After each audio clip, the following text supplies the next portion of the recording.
को जोड़ने का शुभारंभ किया है, जिसमें आयुष्मान भारत स्कीम, वृद्ध अवस्था सम्मान भत्ता पीपीपी के जरिए अनुसूचित जाति प्रमाण पत्र शामिल किए जाएंगे।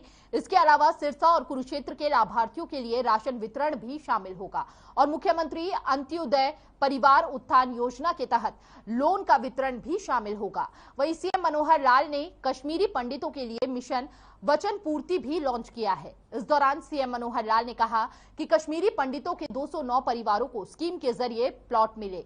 साथ ही कहा कि आजाद भारत में व्यवस्था परिवर्तन का दिन है। 7 साल पहले जो मुहिम शुरू की, आज उसके परिणाम सामने हैं। इसके बाद सीएम ने कहा कि अधिकार मांगने की प्रथा जो अंग्रेजी शासन में थी वो आज भी रही। हम आजाद है तो अधिकार मांगे क्यों, लाभार्थियों को उनके घर पर मिले।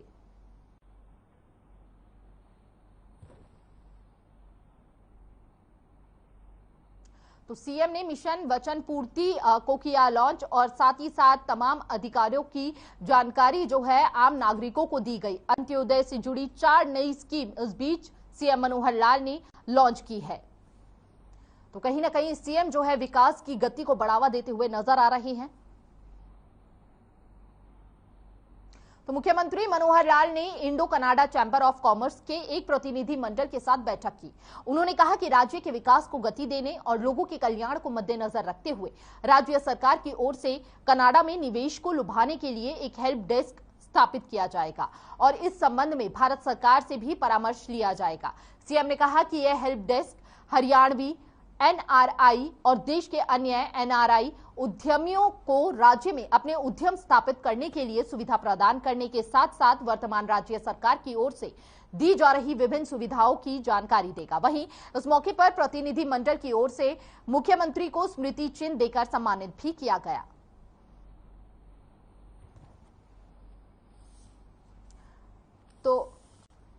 तो सीएम ने Indo Canada chamber of commerce के प्रतिनिधि मंडलों के साथ बैठक की, जिसमें कनाडा में निवेश को लुभाने के लिए हेल्प डेस्क स्थापित किया जाएगा और ऐसे में अधिकारियों को प्रारूप तैयारी के निर्देश भी दिए गए। तो बेहद अहम बैठक रही है। कनाडा में निवेश बढ़ाने के लिए यह प्रयास किया जा रहा है मनोहर सरकार द्वारा। तो कैथल के लघु सचिवालय में अंत्योदय योजना के विस्तार को लेकर कार्यक्रम का आयोजन किया गया। वीडियो कॉन्फ्रेंसिंग के माध्यम से सीएम मनोहर लाल कार्यक्रम में शामिल हुए। कैथल के लघु सचिवालय के सभागार में कार्यक्रम का आयोजन हुआ। इस दौरान मुख्य अतिथि रही राज्य मंत्री कमलेश ढांडा ने 25 लाभार्थियों को सम्मानित किया। इस दौरान महिला एवं बाल विकास मंत्री कमलेश ढांडा ने कहा कि सीएम मनोहर लाल के कुशल मार्गदर्शन में सरकार गरीब लोगों के हित में काम कर रही है और बताया गया कि केंद्र सरकार प्रदेश सरकार की योजनाओं का लाभ बिना किसी बाधा के आम आदमी तक पहुंचा रही है। तो लघु सचिवालय में कार्यक्रम का आयोजन किया गया। वीडियो कॉन्फ्रेंसिंग के जरिए जो है सीएम मनोहर लाल वहां पर खुद जुड़े 25 लाभार्थियों को लाभ पहुंचा। तो चलिए दिल्ली में उत्तर हरियाणा की बात करने वाले हरियाणा डेमोक्रेटिक फ्रंट के अध्यक्ष चौधरी निर्मल सिंह की बेटी चित्र सरवारा दिल्ली के सीएम अरविंद केजरीवाल की मौजूदगी में आम आदमी पार्टी में शामिल हो गई हैं। दरअसल निर्मल सिंह कांग्रेस के समय में पूर्व मंत्री भी रहे हैं और उत्तरी हरियाणा में निर्मल सिंह का कद काफी बड़ा रहा है। ऐसा करके चौधरी निर्मल सिंह ने न सिर्फ कांग्रेस पार्टी के लिए मुश्किलें बढ़ा दी है, बल्कि आने वाले विधानसभा चुनाव में निर्मल सिंह बीजेपी को भी बड़ी टक्कर दे सकते हैं। तो अध्यक्ष निर्मल सिंह की बेटी ने आम आदमी पार्टी ज्वाइन कर ली है। आपको बता दें हरियाणा में लगातार आम आदमी पार्टी अपनी पार्टी का विस्तार करती हुई नजर आ रही है और ऐसे में अपनी सदस्यता में जुड़वाती हुई तमाम लोगों को यहां पर नजर आ रही है। और इस बीच यह बड़ी खबर सामने आई है कि अध्यक्ष निर्मल सिंह की बेटी जो है उन्होंने आम आदमी पार्टी ज्वाइन कर ली है। आपको बता दें पूर्व के समय में निर्मल सिंह कांग्रेस के मंत्री रहे हैं और ऐसे में अब मुश्किलें और भी ज्यादा बढ़ती जा रही हैं, न केवल कांग्रेस के लिए बल्कि बीजेपी के लिए भी बड़ी टक्कर साबित हो सकती है आम आदमी पार्टी। तो बेटी चित्र सरवारा चौधरी आप में शामिल हो गई हैं। दिल्ली की ये तस्वीरें हैं जहां पर खुद अरविंद केजरीवाल ने सदस्यता ग्रहण करवाई है। अध्यक्ष निर्मला सिंह की बेटी है, माफ कीजिएगा निर्मल सिंह की ये बेटी है जिन्होंने आम आदमी पार्टी ज्वाइन कर ली है। लगातार आम आदमी पार्टी अपना विस्तार करती हुई नजर आ रही है सभी प्रदेशों में। साथ ही साथ आपको बता दें विधानसभा चुनावों में 5 राज्यों में से एक चुनाव में जीत हासिल आम आदमी पार्टी ने की है और सीधा असर हरियाणा की राजनीति पर भी पड़ा है उसका। तो गुरुग्राम में सीएम फ्लाइंग और साइबर क्राइम टीम ने फर्जी कॉल सेंटर का भंडाफोड़ किया है। मामला साइबर सिटी के उद्योग विहार का है, जहां अमेरिकी नागरिकों से ठगी करने के जुर्म में पुलिस ने 16 लोगों को गिरफ्तार किया है। 6 laptop, 3 desktop, 18 mobile phone, 1 pen drive, 24 GB और साथ ही 22,50,600 रुपए की नकदी बरामद की है। जानकारी के मुताबिक बीते काफी दिनों से कॉल सेंटर की आड़ में गौरव धंधा चल रहा था। जानकारी के मुताबिक आरोपी वॉइस मेल और पॉपअप भेजकर विदेशियों से ठगी कर रहे थे। फिलहाल पुलिस ने आरोपियों के खिलाफ विभिन्न धाराओं में मामला दर्ज कर कार्रवाई शुरू कर दी है।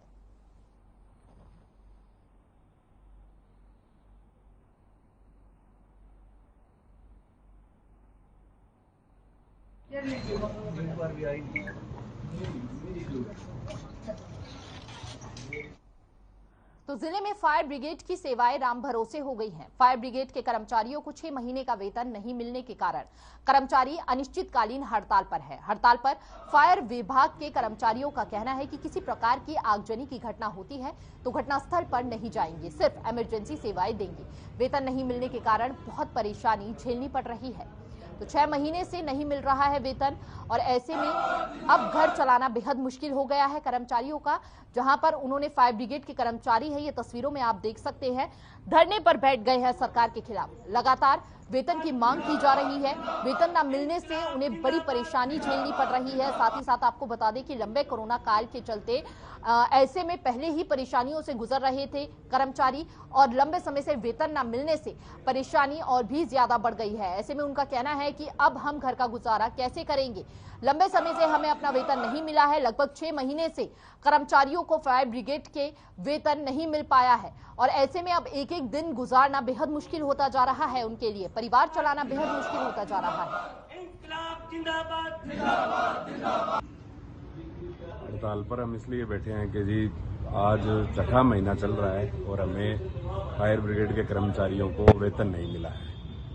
हमारे बच्चों के भूख मरने की कगार पे पहुंच गए हैं। बच्चों को स्कूल में एडमिशन करवाना है, किताबें लेनी है, उसके लिए पैसे नहीं है। कर्मचारियों के बिजली के मीटर कट गए हैं और ये मांग पे नहीं बैठे हम। हमारा हक है वो मांग रहे हैं, लेकिन फायर अधिकारी जो है वो हमारी मांग नहीं सुन रहा, अनसुनी कर रहा है। इसीलिए मजबूरी बस आके हमें इस दरी पर बैठना पड़ा है।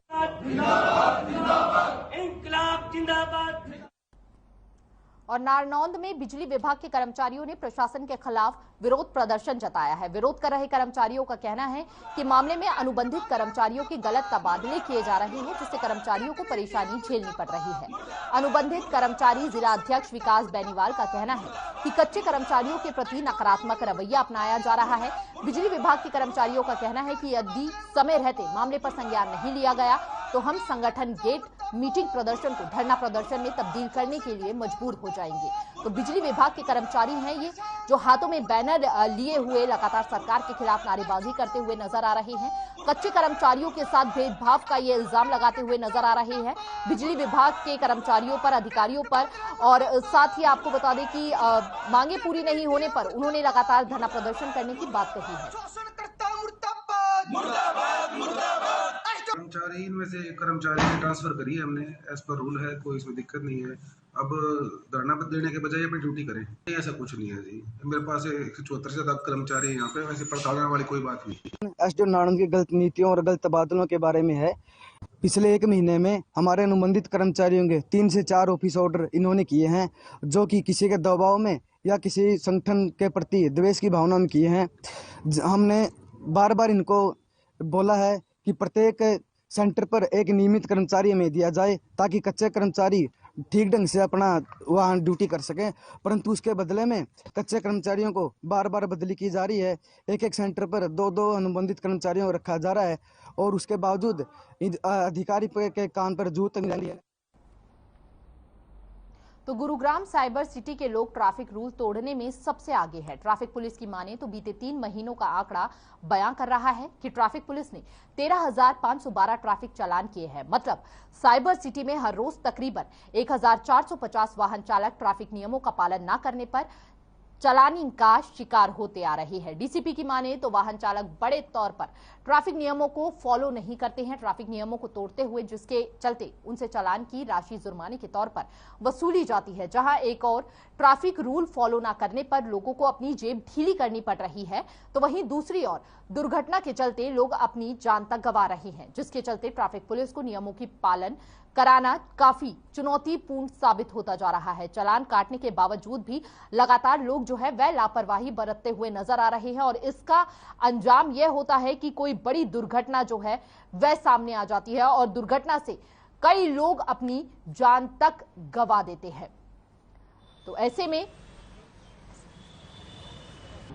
जो पिछले सितंबर में चला और दिसंबर तक हम बहुत अच्छे से चला पाए और 90% उसमें हमें कामयाबी मिली। उसी तर्ज पे हमने उसको कापड़ीवास बॉर्डर से लेके सिरहोल बॉर्डर तक हमने उसको चलाया है और बहुत अच्छे तरीके से चल रहा है। लोगों एक्सीडेंट कम हुए हैं, लोगों की यात्रा जो है अच्छी प्रकार से वो यात्रा कर पा रहे हैं, लेन ड्राइविंग हो रही है, एक्सीडेंट कम हुए हैं, लोगों को सहूलियत बढ़ी है। इसके बारे में मैं आपको बता दूं कि लेन जो चेंज है, हमने इस साल में 3478 चालान किए हैं।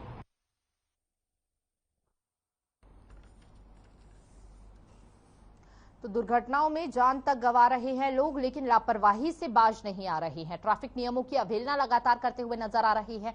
लगातार पुलिस प्रशासन जो है चालानी कार्रवाई भी करता रहता है, लेकिन उसके बावजूद लोगों की लापरवाही कम नहीं हो रही। आज दुनिया भर में विश्व स्वास्थ्य दिवस मनाया जा रहा है, जिसको लेकर रेवाड़ी के पुलिस लाइन स्थित सामुदायिक भवन में रक्तदान कैंप का आयोजन किया गया, जिसमें पुलिस कर्मचारियों ने रक्तदान कर स्वास्थ्य के प्रति संदेश दिया है। वहीं स्वास्थ्य विभाग की काउंसलर सरोज यादव ने बताया कि विश्व स्वास्थ्य संगठन की स्थापना 7 अप्रैल को हुई थी। ऐसे में WHO के स्थापना दिवस के मौके पर विश्व स्वास्थ्य दिवस मनाने की शुरुआत हुई। 1950 को पहली बार WHO से जुड़े सभी देशों ने विश्व स्वास्थ्य दिवस मनाया था। उसके बाद जैसे जैसे देश WHO से जुड़ते गए, वहां हर साल अप्रैल को अंतर्राष्ट्रीय स्तर पर स्वास्थ्य दिवस मनाने की शुरुआत हुई। तो पुलिस कर्मचारियों ने भी इसमें भाग लिया। पुलिस लाइन रेवाड़ी पर वर्ल्ड हेल्थ डे के दिन यहाँ पर ब्लड डोनेशन कैंप का ऑर्गेनाइजेशन किया गया है। इसमें सभी कर्मचारी आए हुए हेल्थ डिपार्टमेंट से और रेड क्रॉस सोसाइटी के सदस्य भी यहाँ उपलब्ध है। और मैं पुलिस विभाग का बहुत बहुत धन्यवाद करना चाहूँगी कि उन्होंने आज वर्ल्ड हेल्थ डे के दिन ये रक्तदान शिविर लगवाकर जनता को ये संदेश दिया है कि ये एक रक्तदान महादान, हमें अपने स्वास्थ्य के प्रति सचेत रहना चाहिए और हमें रक्तदान करते रहना चाहिए। एक रक्तदान एक जिंदगी बचा सकता है। तो खबर रेवाड़ी से है, जहां महंगाई की मार से लोग काफी परेशान हैं। रेवाड़ी में भी पेट्रोल की कीमत 105 के पार पहुंच चुकी है, जबकि रेवाड़ी में डीजल 96 रुपए 54 पैसे प्रति लीटर बिक रहा है। पिछले 17 दिनों से लगातार हो रही पेट्रोल डीजल के दामों में बढ़ोतरी अब लोगों के लिए मुसीबत का सबब बन गई है। लोगों की प्रशासन से अपील है कि बढ़ते दामों पर अंकुश लगाया जाए ताकि बढ़ती महंगाई से राहत मिल सके। वाहन चालकों का कहना है कि यदि इसी तरह पेट्रोल और डीजल के दामों में इजाफा होता रहा तो वह दिन दूर नहीं जब वाहन चालकों को अपना परिवार पालने के लिए वाहन चलाने की जगह कोई और रोजगार तलाशना पड़ेगा। तो रेवाड़ी में भी महंगाई की मार लगातार बरकरार है। पेट्रोल डीजल के दामों में लगातार बढ़ोतरी देखी जा रही है, जिसके चलते अब वाहन चालक काफी परेशान नजर आने लगे हैं। उनका कहना है कि लगातार बढ़ती महंगाई से अब परिवार चलाने में भी मुश्किल हो सकती है, क्योंकि जिस तरह से महंगाई लगातार बढ़ रही है उसे देखते हुए आने वाले समय में जो रोजगार वह कर रही है, हो सकता है महंगाई को देखते हुए आने वाले समय में उसे छोड़ना पड़ जाए। ऐसे में परिवार को चलाने की तमाम परेशानी जो है वह वाहन चालकों को भुगतनी पड़ सकती है। रेवाड़ी में भी महंगाई की मार बरकरार है, जहां पर रेवाड़ी वासियों का यही कहना था कि जिस तरह से महंगाई पर अंकुश नहीं लग पा रहा है, उम्मीद है कि आने वाले समय में हमें अपना रोजगार यह छोड़ना पड़ेगा और किसी और काम की ओर बढ़ना पड़ सकता है। तो आपको बता दें, डीजल 96 रुपए 54 पैसे प्रति लीटर हो गया है। वहीं पेट्रोल में भी लगातार बढ़ोतरी देखी जा रही है। पेट्रोल डीजल के दामों में लगातार बढ़ोतरी देखी जा रही है, साथ ही साथ सीएनजी के दामों में भी लगातार दाम बढ़ रहे हैं। रेवाड़ी में भी महंगाई की मार देखी जा रही है। पेट्रोल की बात की जाए तो 105 रुपए के पार पहुंच चुका है रेवाड़ी में। यानी कि दशक पार कर चुका है। वहीं डीजल भी बेहद करीब है और इस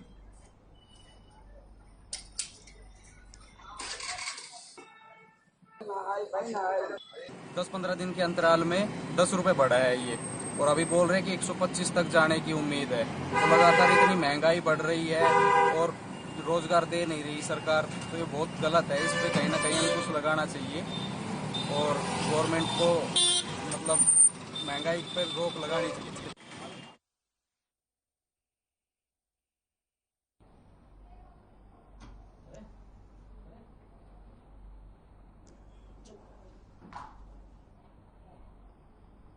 तो कुरुक्षेत्र में परिवहन विभाग के कर्मचारियों ने प्रशासन के खिलाफ विरोध जताते हुए प्रदर्शन किया है। परिवहन विभाग के कर्मचारियों ने नए बस स्टैंड पर करीब 2 घंटे तक सांकेतिक प्रदर्शन किया। परिवहन विभाग के कर्मचारियों की नेता मायाराम की अध्यक्षता में कर्मचारियों ने प्रशासन के खिलाफ नारेबाजी करते हुए रिबन बांधकर और काले झंडे लेकर रोष प्रदर्शन किया। इस दौरान प्रदर्शन कर रहे लोगों ने कहा कि परिवहन विभाग को निजीकरण की तरफ से धकेला जा रहा है, हम ऐसा नहीं होने देंगे। निजीकरण के खिलाफ यह विरोध प्रदर्शन किया गया, जहां पर प्रशासन के खिलाफ हाथों में काले पट्टे और हाथों में झंडे लिए यह लोग नजर आए और साथ ही साथ निजीकरण के खिलाफ यह प्रदर्शन दिया गया। हालांकि खासी नाराजगी जो है प्रदर्शनकारियों में देखी गई, मांगे नहीं मानी गई, तो आर पार की लड़ाई की बात सांकेतिक तौर पर इन्होंने की है। सांझे मोर्चे ने जो आज आह्वान किया है 2 घंटे का 10 से और 12 बजे तक प्रदर्शन का, 28 और 29 तारीख को जो राष्ट्रव्यापी हड़ताल थी, उस हड़ताल में जो हरियाणा सरकार ने हमारे 5 जनरल मैनेजरों को और कर्मचारियों का जो उत्पीड़न किया है, और गुड़गांव के अंदर महाप्रबंधक HRAC के साथ जो एक प्राइवेट ठेकेदार ने बदतमीजी की है, मिसबिहेव किया है, उसके खिलाफ आज का हमारा ये रोष प्रदर्शन है। इस रोष प्रदर्शन से हम सरकार को चेताना चाहते हैं, या तो आप अपने तुगलिक फरमान वापस लीजिए, नहीं तो अभी तो राष्ट्रव्यापी हड़ताल थी, अब जो साझा मोर्चा घोषणा करेगा हो सकता है वो चंडीगढ़ में परिवहन मंत्री का भी हो सकता है और मुख्यमंत्री आवास की तरफ कूच करने का भी। तो गुरुग्राम में नामी और कुख्यात गैंगस्टर्स के बीच क्राइम का नया सिंडिकेट सुरक्षा एजेंसियों के लिए परेशानी का सबब बनता जा रहा है। जेल में बंद कुख्यात नीरज बवाना और लॉरेंस बिश्नोई क्राइम का नया सिंडिकेट बना रहे हैं। दोनों गैंगस्टर्स के बीच न केवल वर्चस्व की जंग जारी है, बल्कि हत्या की सुपारी और सोशल मीडिया पर संगीन वारदातों के मामलों में एक दूसरे को चुनौती देते हुए दिखाई दे रहे हैं। एसटीएफ के आईजी सतीश बाल ने बताया कि ये गैंगस्टर्स न केवल जेल से हत्या की सुपारी ले रहे हैं, बल्कि हत्या कर सोशल मीडिया पर उसकी जिम्मेदारी ले रहे हैं। इतना ही नहीं, इन दोनों गैंग के बीच चल रही वर्चस्व की लड़ाई ने एसटीएफ समेत अन्य राज्यों की पुलिस को भी सख्ते में ला दिया है। आपको बता दें कि इस क्राइम सिंडिकेट का खुलासा दिल्ली पुलिस की स्पेशल सेल और एसटीएफ गुरुग्राम की गिरफ्त में आए शूटर्स की ओर से किया गया है। फिलहाल एसटीएफ और सुरक्षा एजेंसी इस सिंडिकेट का भंडाफोड़ करने में जुटी हुई है। हालांकि पुलिस के हाथ कामयाबी भले ही लगी हो, लेकिन अभी इस पूरे सिंडिकेट के कहां-कहां तार जुड़े हैं, इसकी जानकारी जुटाने में लगातार पुलिस प्रयास कर रही है। ये बड़े चिंतित विषय है कि सोशल मीडिया में अपने क्राइम को बूस्टअप कर रहे हैं और बढ़ावा दे रहे हैं और क्राइम करके और उसको क्लेम भी कर रहे हैं कि हमने किया है। और हम जिला पुलिस जो भी तफ्तीश कर रहा है उनसे यही बोल रहे हैं कि ये अपने जो भी तफ्तीश कर रहे हैं इनको एविडेंस बनाएं। जो भी क्लेम कर रहे हैं सोशल मीडिया पोस्ट पे या फेसबुक पे कहीं भी ये पोस्ट कर रहे हैं कि हमने किया है, सो ये काइंड ऑफ एक कन्फेशन ही होता है, एक्स्ट्रा जुडिशियल कन्फेशन ही होता है। इनको एक एविडेंस के तौर पे यूज़ करने का प्रयास होने चाहिए पुलिस की तरफ से। एक तो ये है, तो शायद उससे उसकी, लेकिन उसको जो टेक्निक के साथ डालनी चाहिए ताकि वो कोर्ट में एक्सेप्टेबल हो। झज्जर में रिश्वत लेने का मामला थमने का नाम नहीं ले रहा है। वहीं एक और मामला सामने आया है। 50,000 रुपए की रिश्वत न देने पर मार्केट कमेटी के अधिकारियों ने 6 आड़तियों के लाइसेंस रिन्यू नहीं किए। अब हालत यह है कि बहादुरगढ़ अनाज मंडी के 6 आड़ती खरीद प्रक्रिया से बाहर हो गए हैं। शिकायत के बाद एसडीएम देर शाम अनाज मंडी में पहुंचे और मार्केट कमेटी के सचिव और ऑक्शन रिकॉर्डर को जमकर खरी खोटी सुनाई, जिसके बाद मार्केट कमेटी अधिकारी को शो कॉज नोटिस दिया गया। एसडीएम का कहना है कि जो भी दोषी होगा उस पर कार्यवाही भी होगी, तब तक किसी किसान को दिक्कत नहीं आने दी जाएगी। तो आड़तियों के खिलाफ यह बड़ी कार्रवाई की गई है, जहां पर लगातार जो है वह कहीं ना कहीं भ्रष्टाचार के जो आरोप लगते हुए नजर आ रहे थे, रिश्वत लेते हुए आरोप जो है वहां पर लगते हुए नजर आ रहे थे और एसडीएम ने वहां पर पहुंचकर बड़ी कार्रवाई की है। होना चाहिए नुकसान आज मेरे पास एक छोड़ देगा हुआ किसान आया, हकीकत काजला 10 क्विंटल गेहूं लेट के उसने सरकारी गेट पास निकलवाया अपना, जो मेरे हाथ तोल के चला गया। मैंने उसकी पैकिंग करवा दी। उसके बाद मैं ऑक्शन करवाने के लिए मार्केट कमेटी सेक्रेटरी के पास गया, जिन्होंने ऑक्शन करने से मना कर दी और मार्केट कमेटी सेक्रेटरी साहब कहना तेरी दुकान बंद करेंगे, दूसरे इस जमींदार को दूसरी दुकान भेज, वहाँ इसकी ऑक्शन कर दूंगा मैं। क्यों आपकी क्यों बंद करेंगे? मेरे से पहले 50,000 रुपए मांगे थे मेरे लाइसेंस रिन्यूअल के लिए, जिसकी मैंने सीएम विंडो की कंप्लेंट दे रखी है। उस चक्कर में ये सेक्रेटरी मेरी दुकान को बंद कराना था। बहादुरगढ़ की जो अनाज मंडी है उसके 6 आड़ती मेरे पास ऑफिस में आए और उन्होंने ये शिकायत दी है कि वो लोग प्रोक्योरमेंट के प्रोसेस में उनको प्रॉब्लम ये दी जा रही है कि उनके द्वारा जो प्रोक्योरमेंट की जानी है वो उसकी अनुमति नहीं दी जा रही। उन्होंने ये बताया कि उनके जो लाइसेंसेज रिन्यू होने थे वो लाइसेंसेज रिन्यू नहीं किए गए हैं मार्केट कमेटी द्वारा। जब मैंने उनसे डिटेल पूछी तो उन्होंने ये बताया कि जो एग्जीक्यूटिव ऑफिसर है उन्होंने 50,000 रुपये की रिश्वत मांगी है उस चीज़ को लाइसेंस को एक्सटेंड करने के लिए, और भी वो कुछ और भी डिमांड्स कर रहे हैं। तो इनका सारा रिकॉर्ड जो है वो कल मैंने अपने ऑफिस में बुलवाया है और इन द मीन टाइम मैंने इनको वर्बली ऑर्डर दे दिए हैं कि जो प्रोक्योरमेंट प्रोसेस जैसे स्मूथली चल रहा था वो वैसे ही स्मूथली चले।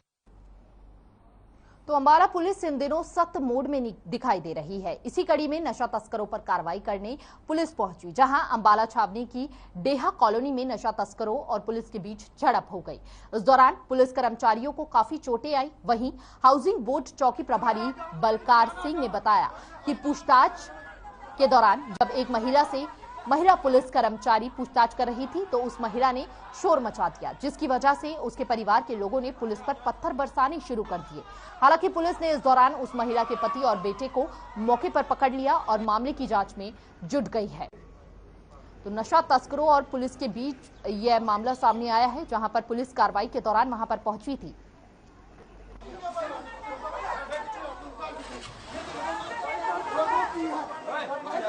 आरोपी या गुड्डी जो कि डेहा कॉलोनी की है, मुकदमा नंबर 178/22 में इन्वॉल्व थी। हमें आज मैं अपने स्टाफ के साथ डेहा कॉलोनी में था कि मुझे मुखबिरी मिली थी गुड्डी आज अपने घर के बैक साइड में। उस मुखबिरी के आधार पे जैसे ही हम गुड्डी को वहाँ पे पकड़ने के लिए गए, मेरी जो महिला कर्मचारी थी उन्होंने गुड्डी को रोक के जैसे उसका नाम पता पूछा, लेकिन उसने एकदम चलाना शुरू कर दिया। उसकी आवाज़ सुनते ही उसके परिवार वाले वहाँ पे आ गए। उन्होंने पुलिस मुलाजिमों के साथ हाथापाई की और जो काबू की गई थी, हिरासत में ली गई थी गुड्डी, उसको वहाँ से छुड़वा के भगा दिया और ऊपर से आवाज़ लगाई कि मारो पत्थर मारो, और हमारे ऊपर पथराव करना शुरू कर दिया पुलिस पार्टी के ऊपर। हमने फिर मुलाजिमों ने 2 आदमियों को काबू कर लिया। गुड्डी का जो पति है राजेश कुमार और एक इनका लड़का है प्रिंस, उनको काबू कर लिया। काबू करके दरखास्त कंप्लेंट थाने में दे दिया। आगामी कार्रवाई। फिलहाल इस बुलेटिन में इतना ही। तमाम बड़ी खबरों के लिए देखते रहिए हर खबर। नमस्कार।